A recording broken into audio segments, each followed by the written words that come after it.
26 கோடி வசூல். ஸ்ரேயாஸ் ஐயரின் அதிரடி கேப்டன்சி. நம்ம நியூஸ் கிரிக்கெட் சேனல் சொல்றோம் 26 கோடிகளை அள்ளிட்டு அதை முழுசா வசூல் பண்ணி காட்டியிருக்காரு நம்ம ஸ்ரேயாஸ் ஐயர். ஐபிஎல் வரலாற்றிலேயே யாரும் இப்படி பண்ணதில்லை.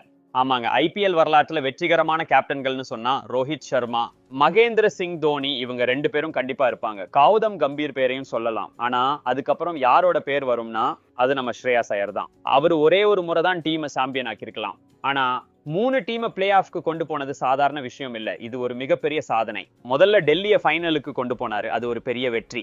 அப்புறம் கேகேஆரை ஃபைனலுக்கு கொண்டு போய் ஜெயிக்கவும் வச்சாரு, இது இன்னும் பெரிய சாதனை.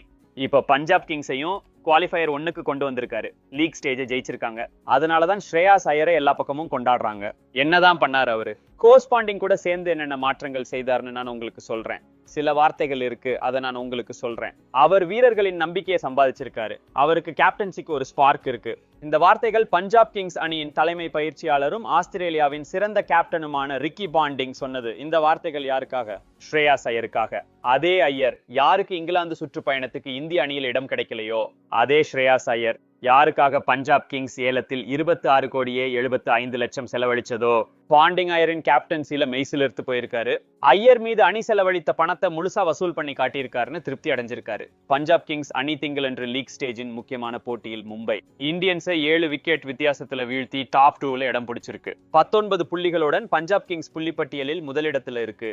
செவ்வாய்க்கிழமை நடக்கும் ஆர்சிபி வர்சஸ் எல்எஸ்ஜி போட்டிக்கு பிறகுதான் பஞ்சாப் லீக் ஸ்டேஜ் முடிஞ்சதும் முதல் இடத்துல இருக்குமா இல்ல 2ஆம் இடத்துல இருக்குமான்னு தெரியும். மும்பைக்கு எதிரான போட்டிக்கு அப்புறம் Punjab kings coach Ricky Ponting captain ஐயரை புகழ்ந்து தள்ளிட்டார். போட்டிக்கு அப்புறம் பாண்டிங் சொன்னாரு, அவர் மீது நாங்கள் செலவழித்த பணம் நாங்கள் அவரை இங்க விரும்பினோம் என்பதை தெளிவாக காட்டியது. அவர் மிகச்சிறப்பாக முன்னேறி அணியை வழிநடத்தினார். அவர் வீரர்களின் நம்பிக்கையை சம்பாதிச்சாரு, இது ஒரு பெரிய விஷயம். அவருக்குள்ள கேப்டன்சிக்கான ஒரு ஸ்பார்க் இருக்கு. இந்த ஸ்பார்க் இப்போ நெருப்பு பிழம்பா மாறி கொழுந்துட்டு எரியுது. இந்த நெருப்பு தனது சூடால் தனது அனலால் மக்களுக்கு சொல்லுது, இந்த நெருப்பு பிழம்புல இந்த ஸ்பார்க்ல எவ்வளவு சூடு இருக்கு, எவ்வளவு தீ இருக்கு, எவ்வளவு எனர்ஜி இருக்குன்னு.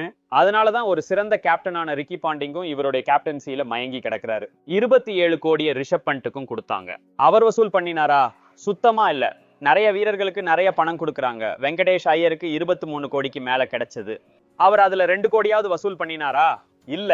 ஆனா ஸ்ரேயாஸ் ஐயர் அப்படி இல்ல, 26 கோடியே 75 லட்சம் வாங்கினாரு.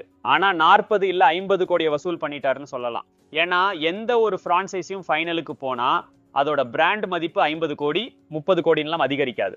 நேரா 100 கோடி 200 கோடின்னு அதிகரிக்கும். அதாவது 26 கோடி கொடுத்து பஞ்சாப் கிங்ஸ் ஐயர்கிட்ட இருந்து 100 கோடி 200 கோடியை வசூல் பண்ணிட்டாங்க. இதுதான் கேப்டன். இந்த காரணத்தால தான் எல்லாரும், அதாவது ஸ்ரேயாஸ் ஐயரின் ரசிகர்கள், கேகேஆர் அவருக்கு நல்லா செய்யலன்னு அவரை அவமானப்படுத்திட்டாங்கன்னு சொல்றாங்க.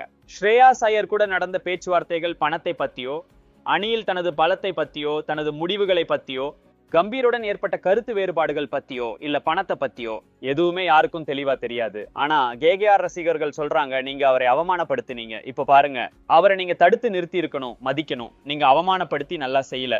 இப்போ அவர் எங்க இருக்காரு, நாம எங்க இருக்கோம்? ஸ்ரேயாஸ் ஐயர் ஒருவேளை கேகேஆர் கேப்டனா இருந்திருந்தா இன்னைக்கு கேகேஆர் மறுபடியும் ஃபைனல்ல, மறுபடியும் டாப் 2ல இருந்திருக்கும். ஆனா நீங்க வீரரின் மதிப்பை புரிஞ்சுக்கல.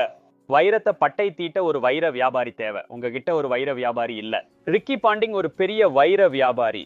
அவருக்குள்ள அந்த விஷயம் இருக்கு. அவர் தானே ஒரு சிறந்த கேப்டனா இருந்திருக்காரு. அதனால எந்த வீரருக்குள்ள என்ன ஸ்பார்க் இருக்குன்னு அவருக்கு தெரியும். அதனாலதான் அவர் ஸ்ரேயாஸ் ஐயருக்காக 26 கோடியே 75 லட்சத்துக்கு 2வது அதிகபட்ச ஏலத்தை வச்சாரு. ஏன்னா இந்த வீரர்கிட்ட ஒரு ஸ்பார்க் இருக்குன்னு அவருக்கு தெரிஞ்சிச்சு. இப்போ அந்த ஸ்பார்க் நெருப்பு பிழம்பா மாறி கொழுந்து விட்டு எரியுது. இது வரைக்கும் ஸ்ரேயாஸ் ஐயரின் கேப்டன்சி எப்படி இருந்தது? நீங்க என்ன சொல்வீங்க? உங்க கருத்துக்களை கமெண்ட் பண்ணுங்க. இந்த வீடியோவை பார்த்ததுக்கு ரொம்ப நன்றி. லைக் பண்ணுங்க மற்றும் ஷேர் பண்ணுங்க.